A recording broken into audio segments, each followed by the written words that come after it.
አውራለሁ። ፋሲካና ትንሣኤ ብዬ ጥቂት ቃላቶችን ጥቂት ነገሮችን አውራለሁ። ፋሲካ ማለት ያው በዕብራይስጥ ፓሳይ የሚል የዕብራይስጥ ቃል ነው ፋሲካ የተባለው። ያ ማለት ደግሞ አለፈ ማለት ነው። ያለፈው ሞት ነው። ያለፈው መከራ ነው። ያለፈው ጭንቀት ነው። ከእስራኤል ቤት ወደ ግብፃውያን ቤት መከራ ነው። የ430 ዓመት ባርነት ነው ያለፈው። ፋሲካ ማለት ያ ማለት ነው።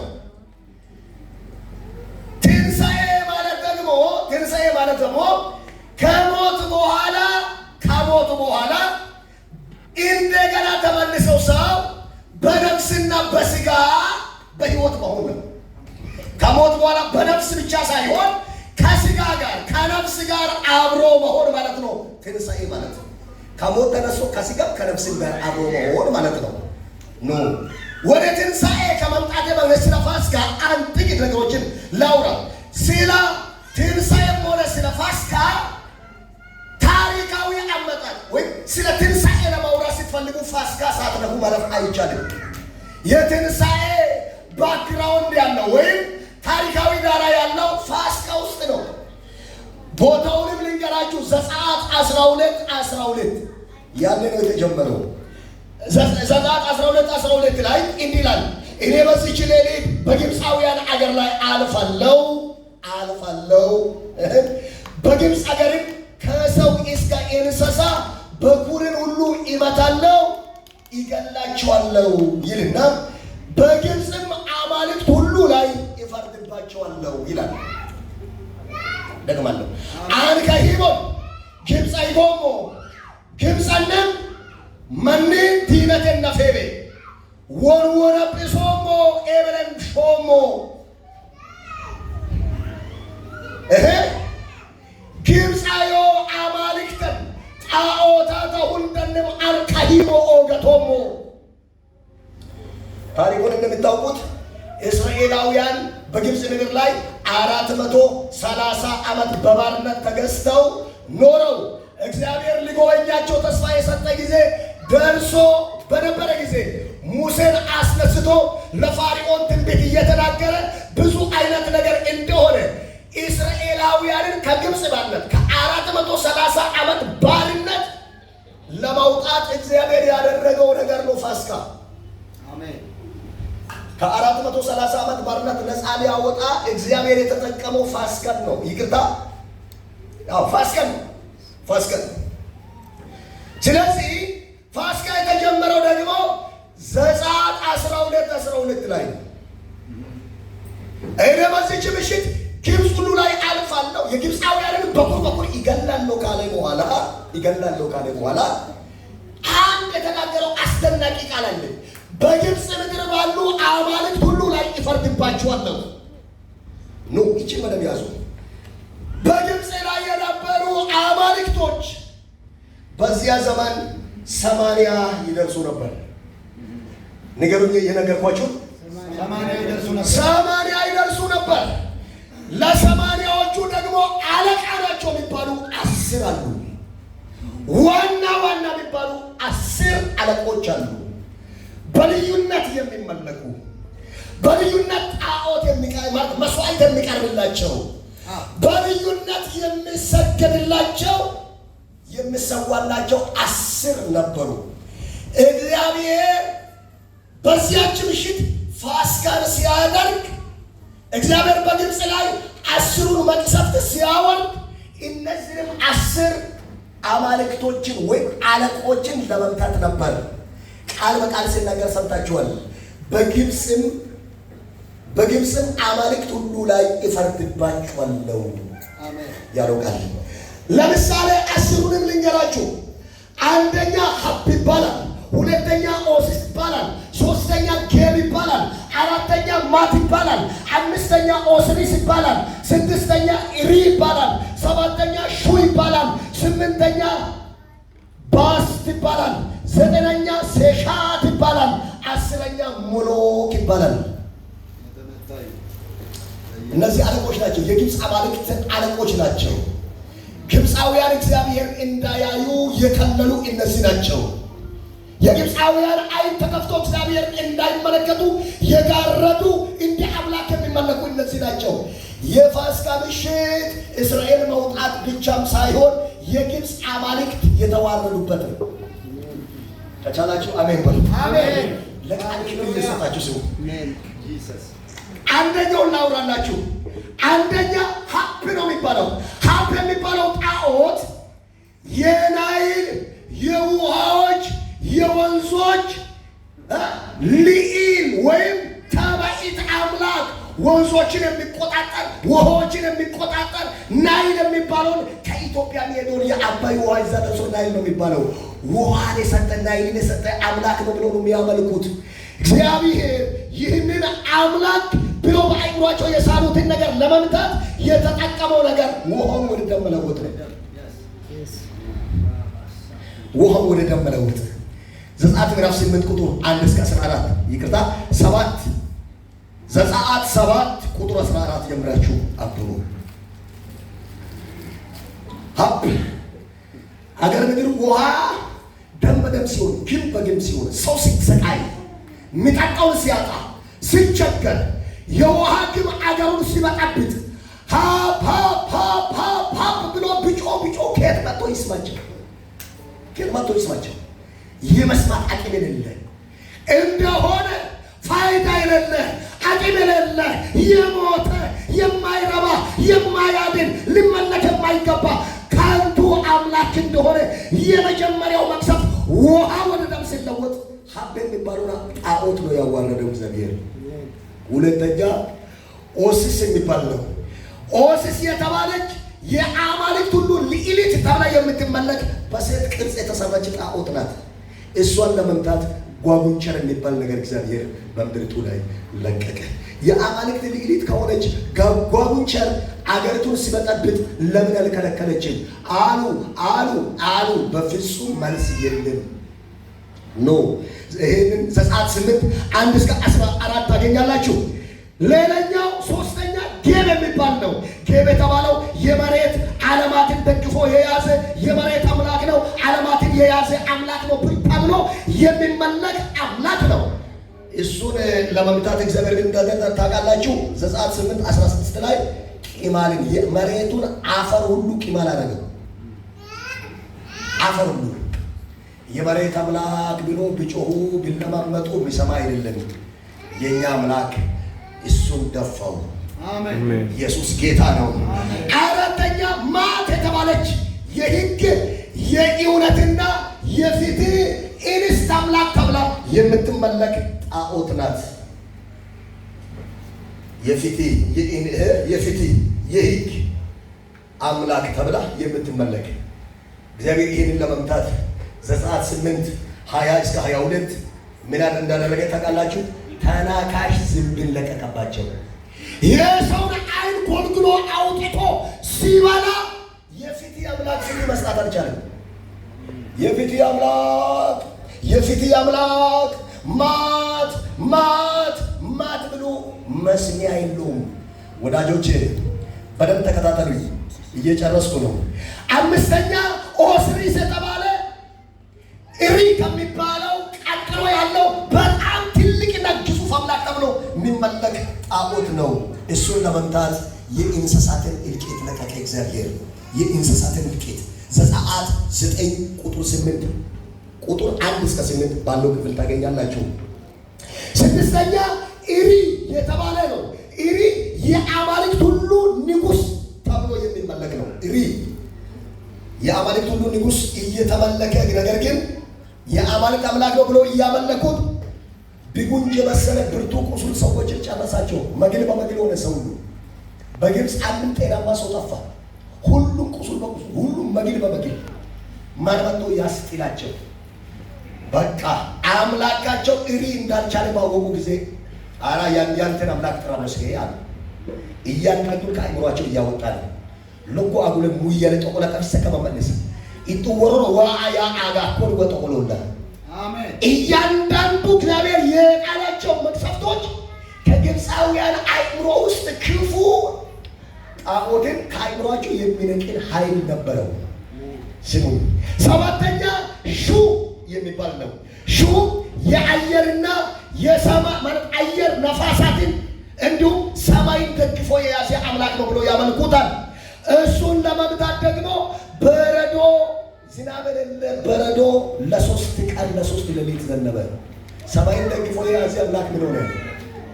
በሉ እስቲ ቻለ ወይ አልቻለም? ከዚህ መቅሰፍት አዳናቸው ወይ?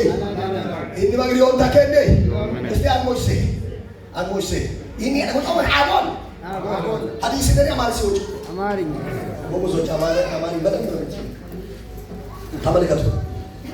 አልቻለም። በረዶ ሰማይን ደግፎ የያዘ አምላክ ነው አይደል የተባለው? በረዶ ሲዘንብ ሰማይን ማገድ አልቻለም። በረዶ እንዳይወርድ ማድረግ አልቻለም። ከአእምሯቸው ሰማይን ደግፎ የያዘ የነሱ አምላክ የውሸት እንደሆነ አወቁ። ቀጠለ። 8ኛ ባስት የሚባል ነው። የሙዚቃ፣ የዳንስ፣ የዳንኪራ፣ የደስታ ኢንስት አማልክት ተብላ የምትመለክ ባስት። እግዚአብሔር ያንን ጣዖት ለመምታት የአንበጣ መንጋ ለቀቀባቸው። መኝታ መቀመጫ የሚሄዱበት የሚረጡበት የአንበጣ መንጋ። 9ኛ ሴሻት የተባለች የብርሃናት የሥነ ጽሑፍና የታሪክ ኢንስት አምላክ ተብላ ትመለካለች። ሴሻት የብርሃን የሥነ ጽሑፍ የታሪክ አምላክ ተብላ ይህን የብርሃናት አምላክ ተብላ የምትመለከውን ለመምታት እግዚአብሔር ዘጸአት 10:21 እስከ 29 ባለው ሲተነቡ ለ3 ቀንና ለ3 ሌሊት ጨለማን በምድሪቱ ላይ ያመጣ። ምድሪቱን በጨለማ መታው። ጨለማ በጨለማ። የብርሃናት አምላክ የተባለው ከየት ይምጣ? የብርሃናት አምላክ ምን ሆነ ነው? ና አብራለን ጨለመብን እኮ ብለው ቢለማመጡ ጣዖት እንጂ ሕይወት የሌለ ሙትቻ እንጂ ሕያው አምላክ አልነበረም። እጅ ነሱ ለሙሴ አምላክ። ሙሴ የኛ አምላክ አልቻለም፣ ያንተን አምላክ ጥራልን አሉ። 10ኛ ሞሎክ የሚባል ነው። ሞሎክ የልጆችና የበኩራት አምላክ ተብሎ የሚመለክ ተባኢት ወይም ወንድ አምላክ ተብሎ የሚመለክ ጣዖት ነው። በግብፅ ላይ አለቃ ነው። ልጆችን የሚሰጥ ልጅ እንዲወለድ የሚያደርግ ልጆችን የሚያሳድግ የበኩራት አምላክ ተብሎ የሚመለክ። ይህንን ለመምታት የመጨረሻ ቅድም ባነበብኩላችሁ ክፍል ዘጸአት 12:12 ላይ በዚህ ሌሊት አልፋለሁ አለ። በግብፅም ከሰው እስከ እንስሳ በኩሩን ይመታለሁ አለ። እንዳለውም ከንጉሥ ቤት እስከ ባሪያ፣ ከአዋቂ እስከ አላዋቂ፣ ከሰው እስከ እንስሳ ሁሉም ቤት በኩር ተመቷል። ሌሊት ላይ እዛም ቤት ሬሳ፣ እዛም ቤት ሬሳ፣ እዚህም ቤት ሬሳ፣ እዚህም ቤት ሬሳ፣ ሁሉም ቤት ሬሳ ታቅፎ ቁጭ ብሏል። ሬሳ በሬሳ ነው። በአንጻሩ ወደ እስራኤላውያን ቤት ሲገባ ደግሞ ሰላም ነው፣ ሰላም ነው። የመጨረሻ የሆኑትን ነገር ላሳያችሁ። የንጉሱን የፋሪኦንን በኩር ልጅ ይዘው ወደ ጣዖቱ ሄዱ። ሞሎክ ሆነ ሙሉ መንገቱ ካር ካኒ አዲለክ ይሳውቶ ይሚ ካኒ አዲለክ ይሳው በኤራረሙ ሸማማቴ ዋኡለነ ኢመነነ አይዛብ ለምበነ አማና ለምበነ ኤራረም ዋነጦ ኢየሱስ አተ አሜን ሃሌሉያ አሜን አንጎታ ለመታ ዋነጦ ኢየሱስ አተ ታላርስቲ ዋነጦ ኢየሱስ አተ ጃላ ፋሪያ እሺ አይይ ብሪካል ኢን ዘ ኔም ኦፍ ጂሰስ ቀንይ ብሪካልና ዋ ኢቴራጋር ሙለ በታላርስቲ አሜን አሜን አሜን ጣዖታትን የሚያዋርድ መናፍስቶችን የሚመታ ኢየሱስ ዛሬም የፋሲካ በዓሉን መታሰቢያ እያደረግን ነው።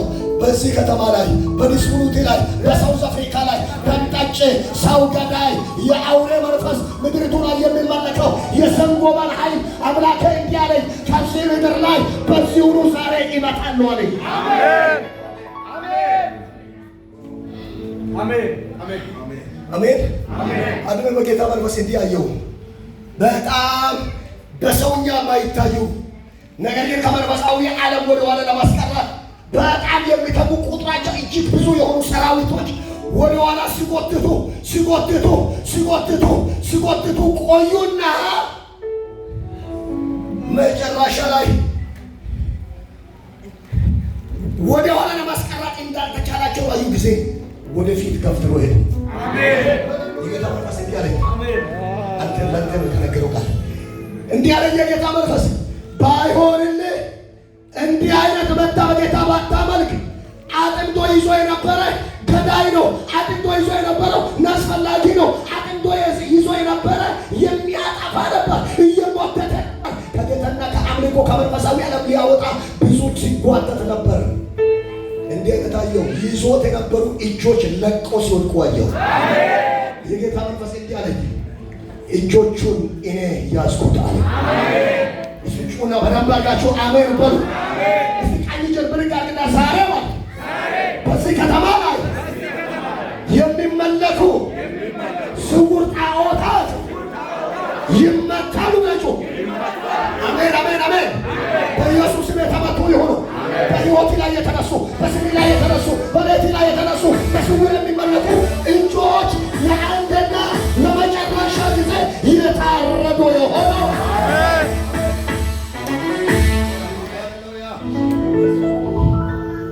ሁሉም ቤት ሬሳ ሲሆን ጣዖታቸው ሞሎክ ልጆቻቸውን ማስነሳት እንዳልቻለ ባዩ ጊዜ ሙሴና አሮንን ጠሩ። እንዳላችሁ የእስራኤል ልጆች ይዛችሁ ውጡ፣ ሄዳችሁ አምላካችሁን አገልግሉ፣ እኛን እንዳይጨርሰን ብለው ሰግተው ነበር ይላል። ወርቃቸውን፣ ከብቶቻቸውን፣ እንስሶቻቸውን ሰጥቶ ሸኙ ይላል። እሺ ኖ እስራኤላውያን ነፃ በወጡበት በዚያች ምሽት ነበር ኢየሱስ ክርስቶስ ለዓለም ኃጢአት የተያዘው። በኃጢአት ምክንያት ሊሞቱ ሊጠፉ ሊያልቁ ያሉ የዓለምን ሕዝብ ለማዳን ኢየሱስ የተያዘው ያ በዓል በምታሰብበት ምሽት ላይ ነበር። ኢየሱስ ጌታ ነው። አሜን አሜን አሜን። ላሳጥር ይታኩ ሰላሴ በፎር ጉላሩ ያላላላ ወራላማ ኢየሱስ ክርስቶስ ቅድም ወንድማችን ፕሮግራም ሲመራ ይሄን ያወራ ነበር። ስሱ ሲዘምር ይሄን ይናገር ነበር። እሱ የኛ ጽድቅ ነው። አሜን። የኃጢአተኝነት ቦታ እሱ ወስዶ ተያዘ፣ ተገረፈ፣ ተሰቀለ፣ ሞተ፣ ተቀበረ። ዛሬ እንደ እያሰብን እንዳለው ትንሣኤ ኢየሱስ ተመልሶ ሞታችንን አሸንፎ ኃጢአትን አሸንፎ ሰይጣንን አሸንፎ ዳግም ላይ ሞት ለአንድና ለመጨረሻ እኛንም ጭምር ይዞ ተነሳ። አሜን። ቀልግን ንገርግና ኢየሱስ ተነስቷል ብላችሁ ኢየሱስ ተነስቷል፣ ተሸንፏል ብላችሁ ሰይጣን ተሸንፏል ብላችሁ ሞት ተሸንፏል ብላችሁ ድገም ተሸንፏል ማለት የተሸነፈው አያሳድድህም፣ የተሸነፈው አያሰቃይህም፣ የተሸነፈው አያዋርድህም፣ የተሸነፈው አይንቀጣጠልህም፣ የተሸነፈው ቃል ማታ በህልሜ አይመጣብህም። በኢየሱስ ስም ለአንድና ለመጨረሻ የተመታ ይሆን። አሜን።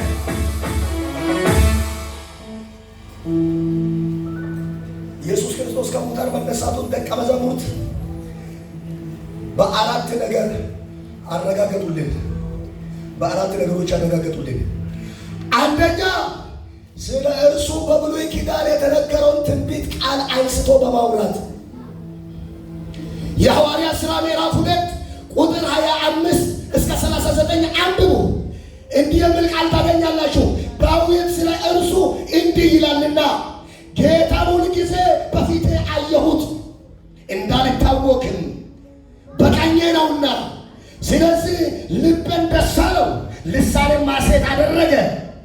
ደግሞ ሥጋዬ በተስፋ ያድራል፣ ነፍሴን በሲኦል አትተዋትምና ቅዱስህንም መበስበስን ያይ ዘንድ አትሰጠውም ተብሎ በመዝሙረ ዳዊት 16:8 ላይ የተጻፈውን ቃል ይሄ የተነገረው በብሉይ ኪዳን ላይ ስለ ኢየሱስ መነሳት ነው።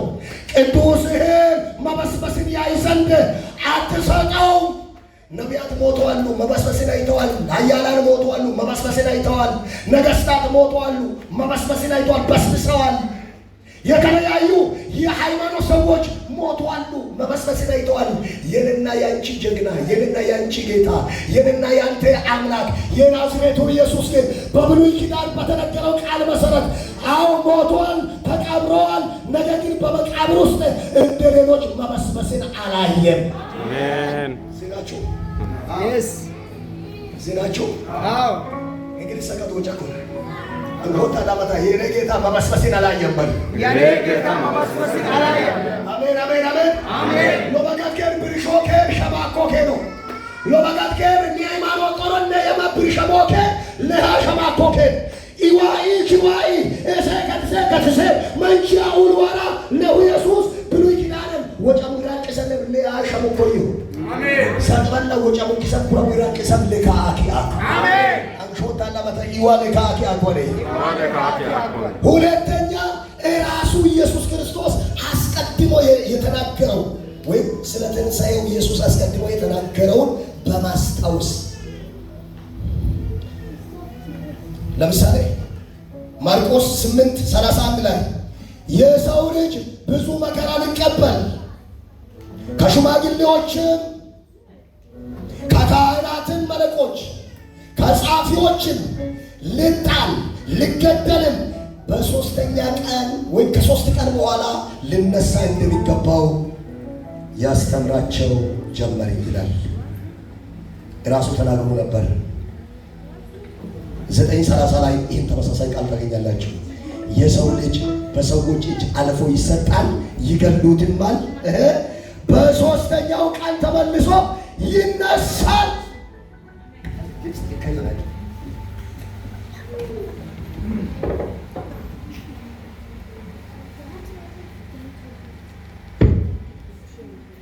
ኢየሱስ ጌታ ነው። አሜን ሃሌሉያ አሜን። አልፎ ተነቀ ኢየሱስ ወጫ ኮኪ ሰምኪ ኮኪለ ኢየሱስ ወጫ ሰምኪ የተቀየለ በታ ኢየሱስ ወጫ ኮኪ ሰምኪ ዋሞሮ ቤት አሜን። ማጀስ ተኪታ ኢዋይ ኪዋይ ዋሞሮ ቤት አይታለ ባላና ነው አጠገብ ያለው ሰው ኢዋ ዋሞሮ ቤት ዋሜጋ ሳጥበለልክ ኮይ ዋሜጋ ሳጥበለልክ ለቃሉ ታማኝ ነው። ራሱ ተናግሮ ነበር። እንደ ቃሉ ለቃሉ ታማኝ ነው። አሸንፎ ተነስቷል። አሜን አሜን ሃሌሉያ። ሶስተኛ ምንም እንኳ ጠባቂ ዘብ ቢደረግበትም መቃብሩ ባዶ ሆኖ እንደተገኘ ደቀ መዛሙርት ይህንን በማስረዳት መነሳቱን አረጋግጠውልናል። ማቴዎስ ወንጌል ምዕራፍ 27 ቁጥር 62 ላይ ኢየሱስ ከተያዘ በኋላ ከተሰቀለ በኋላ ከሞተ ከተቀበረ በኋላ እንዲህ ይባባሉ ነበር። በማግስቱ በመዘጋጀት በኋላ በሚሆነው ቀን የካህናት አለቆችና ፈሪሳውያን ወደ ጲላጦስ ተሰበሰቡና ጌታ ሆይ አሉ። ጲላጦስ ለጌታ ሆይ ያሞ ጌታ ሆይ የአሳች የሚሉት ኢየሱስን ነው። በሕይወቱ ገና ሳለ ከሶስት ቀን በኋላ ይነሳለሁ ብሎ ነበርና ያ ነገር ትዝ ብሎናል። እንግዲህ ውሸቱን ተነስቷል ተብሎ ሬሳ እንዳይወሰድ ጥበቃ ይሰጥ ተባለ። ኢየሱስ እንዳይነሳ ያደረጉ ከኔ ጋር ናችሁ? አንቀመኔ እሺ አመኖ የረካቶና ካዶበለኔ አይታችኋል። የአሕዛብ አለቆች ኢየሱስን ለሞት አሳልፈው የሰጡ ሰዎች እርስ በርሳቸው እንዲህ አሉ። በቀበሉት ማግስት ያ አሳች እንዲህ ብሎ ነበር፣ በሶስተኛ ቀን ይነሳለሁ ብሎ ፎክሮ ነበር በሕይወት እያለ። እንዳይነሳ የሚያደርጉ ጎበዝ ወታደሮች ይሰጡና መቃብር ይጣበቃሉ። ያላማንያ በጣም ጠንካራ የሆኑ ወታደሮችን መቃብር አስጠበቁ። ሶስተኛ ቀን ሲነጋ ጭራሽ ጉልበታቸውን እንትን ብለው ተጠንቀቁ እያሉ ማለት ነው። ጭራሽ ኢየሱስ ሲነሳ የሞቱትን ያህል አላወቁትም። ፍንጭ ጫሉ፣ ራሳቸውን አላወቁም። ኢየሱስ ሲነሳ ጠባቂዎቹ ወድቀዋል። የሞት ያክል ወድቋል። መቃብሩ ባዶ ነው። አሜን አሜን አሜን ሃሌሉያ አሜን።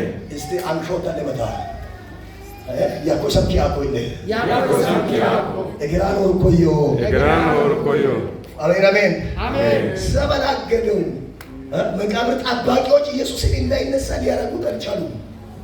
እሱ ነፍስ ጀምሮ የሞተው እኛን ለማዳን ብሎ እንጂ የገዳዮች ጉልበት ስለመለጠ አልነበረም። አሁንም እንዳይነሳ መከልከል አልቻሉም። ኢየሱስ ተነስቷል። አሜን አሜን አሜን አሜን። መቃብሩ ባዶ ነው። ጥበቃ ነበረ።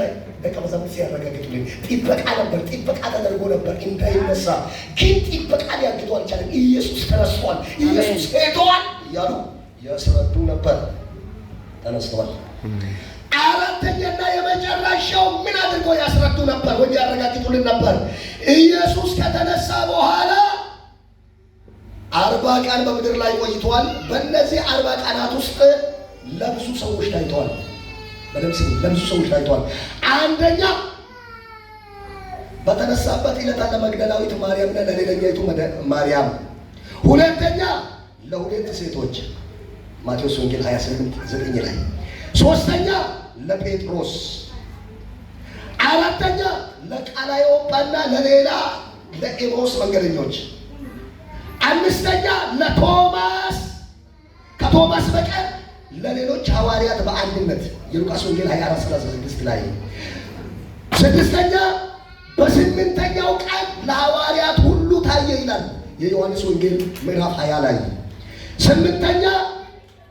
ሰባተኛ ከዚያ በኋላ ለሰባቱ ሐዋርያት በገሊላ ባሕር አጠገብ በጥብርያዶስ ባሕር አጠገብ፣ ስምንተኛ ለ500 ለሚያህሉ ሰዎች አንደኛ ቆሮንቶስ 15:6፣ ዘጠነኛ ለያዕቆብ ብቻ ታይቷል አንደኛ ቆሮንቶስ 15:7 ላይ፣ አስረኛ ሲያርግ ለሐዋርያት ሁሉ ታይቷል የሉቃስ ወንጌል 24:44 ላይ፣ አስረኛ ካረገ በኋላ ለሐዋርያው ጳውሎስ በደማስቆ መንገድ ታይቷል። ኢየሱስ ተነስቷል የምንለው ፊክሽን አይደለም፣ ልበወለድ አይደለም።